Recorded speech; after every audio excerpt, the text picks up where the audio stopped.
Woolworth Stereo Spectacular 71, a fantastic once-a-year sale of albums, LPs, tapes, everything in stereo, unbelievably low priced. Woolworth Stereo Spectacular has top stereo LPs, the biggest hits just off the charts for only $1.57. Famous labels, favorite stars, Herb Alpert, Petula Clark, The Association, Canned Heat, many more for only $1.57. And another fabulous group of LPs on sale for just 87 cents. Jack Jones, The Beach Boys, Guess Who, and more. And for children, the original cast album of Sesame Street, only 87 cents. Woolworth Stereo Spectacular has big savings on 8-track stereo cartridges. Dionne Warwick, Lou Rawls, Glenn Campbell, Blind Faith, many more for only $2.99. Supplies are limited, so hurry over and save during Woolworth Stereo Spectacular 71. Thank you for shopping, Woolworth. It's the fun place to shop. What's up, guys? Justin with the Podcast Dojo. Today we are going to be talking about arguably one of my biggest abandoned videos yet. And I'm of course talking about Woolworth's department stores. I'm mostly going to be focusing on the American chain, but we are going to touch up a little bit on the British stores because it is important to the expansion of Woolworths. But anyway, without further ado, let's go ahead and talk about F.W. Woolworths. Woolworth stores were founded by Frank Winfield Woolworth, hence the name F.W. Woolworth, in 1879. But before that, Frank had given up on his father's dream of working on the family farm in favor of working at a store in Watertown.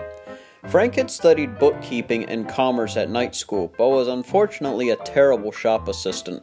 His boss at the time, William Moore, used him to manage display and stock, with one of those tasks being a table set with 5-cent items. This proved to be such a hit that with Moore's help, Frank opened up his very own store, setting up one of America's first fixed-price stores. After a false start in Utica, New York, Frank relocated to Lancaster, Pennsylvania, opening a 5-cent store on June 21, 1879. It was so successful that Frank's brother, Charles Woodworth, managed the second store in Harrisonburg, Pennsylvania. 10-cent items were added in 1881, creating the first 5- and 10-cent store chains. Over the next 20 years, Frank invited family members and former co-workers to join him. All 5 stores were independently owned, but all carried Frank's goods.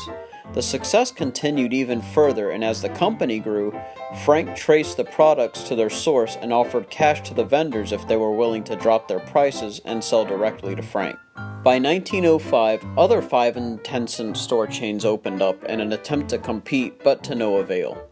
By 1909, Frank opened up his first store overseas in Liverpool, England.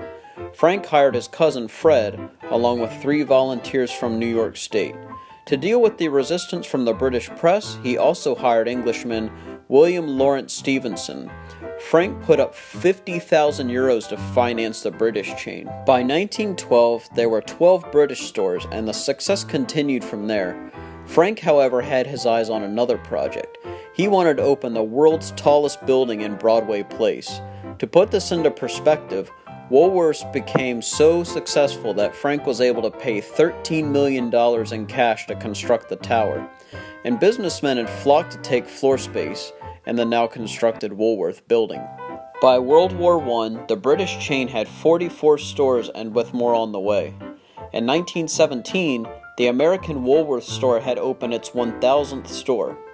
The success of Woolworths was so big that President Woodrow Wilson invited Frank to raise funds after the U.S. joined World War I. Frank was able to raise money for victory parades for returning servicemen in many towns. In April of 1919, Frank Woolworth died at the age of 66 from septic poisoning from a tooth infection. His death shocked the retail world, and his brother Charles took over as the chairman until 1944, when the company treasurer, Hubert Parson, became president of the company. Let's backtrack a bit though, back to the 1920s. In 1923, Fred, who had been running the British stores, passed away after suffering 2 strokes. He had overseen the opening of 150 successful stores in Britain. William Stevenson was his successor. In 1924, a group of Australian entrepreneurs attempted to open their own store named F.W. Woolworth, in an attempt to ride the success wave of the stores in America and Britain. Unfortunately, neither the British or the American stores took action in time. and despite some legal battles, nothing could be done about the Australian chain. The American stores were still doing great. In fact, by the 1920s, the mid-1920s to be exact, Woolworths was opening new stores about every 17 days. By 1932, a 20-cent line was added, and by 1935, they finally discontinued selling price limits completely, but they still remained a value store. Something I was always very curious about when researching this is, could Woolworths have changed with the times and possibly became a dollar store?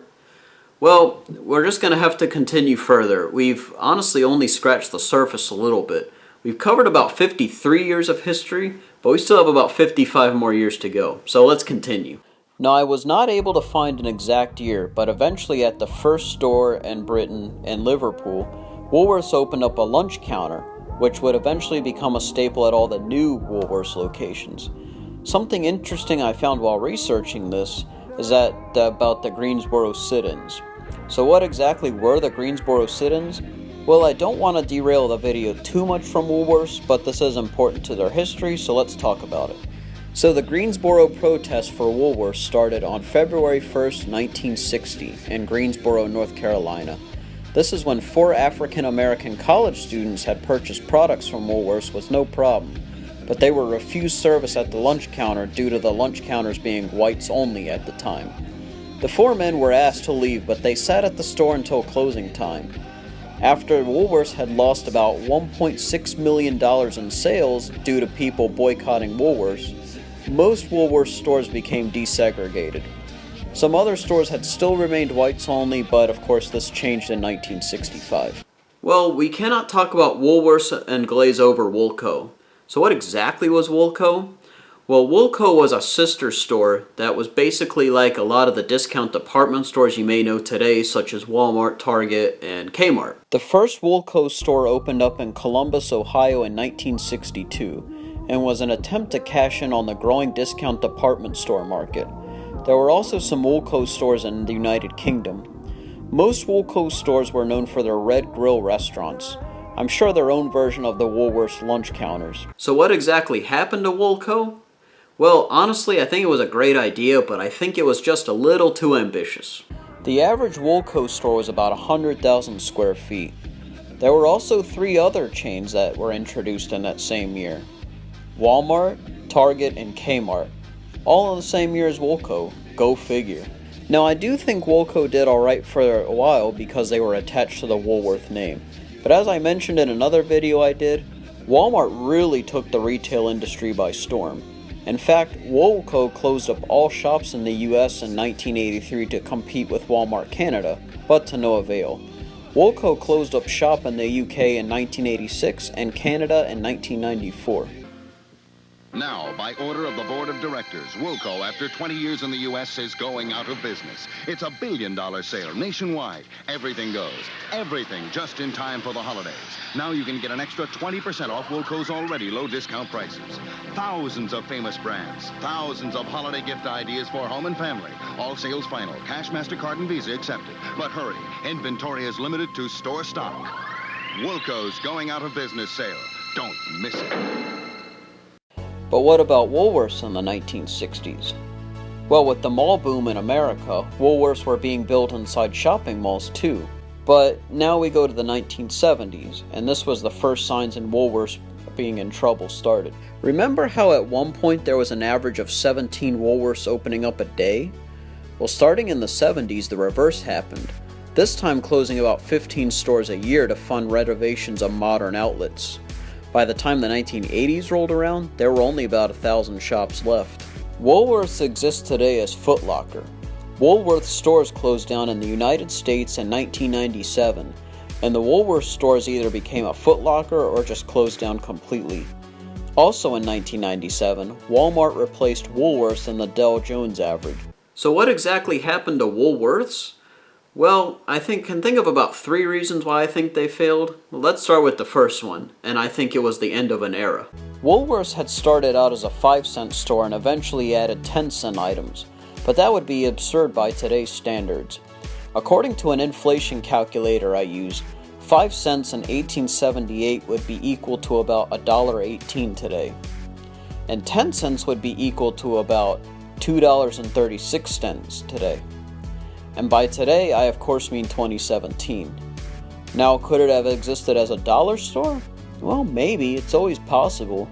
They could have beaten stores like Family Dollar and Dollar Tree to the punch. Reason number 2, and this kind of goes hand in hand with being the end of an era, but I think a lot of it is there were just too many stores around. Woolworths had expanded very quickly in the late 1800s to the 1920s. With it being the end of an era, I'm sure there just wasn't enough traffic to keep them all afloat. But hey, we can't all predict the future, am I right? And reason number 3, and I think that was choking on their own ambition. And of course, a lot of this kind of goes hand in hand with Woolco. Woolco was a great idea, but the stores were way too big for the time, and I think they should have stayed relatively small at first and expanded as their success expanded. How ironic is it that so many other retail stores happen to start in the same year as Woolco? I have to say, this is one of the biggest videos I've done so far, but it was quite fun to research. I had no idea such a simple idea was once so popular. I mean, whenever you get a US president involved, such as the involvement of Woodrow Wilson, that's pretty impressive. I would love to have gone back in time to see one of these stores myself. Another thing, who would have thought so many of the Woolworths' early business practices would be so common in the department and big box stores today? Well everyone, thank you so much for checking this out. If you enjoy what Ray and I do, be sure to hit the subscribe button and the bell button while you're at it.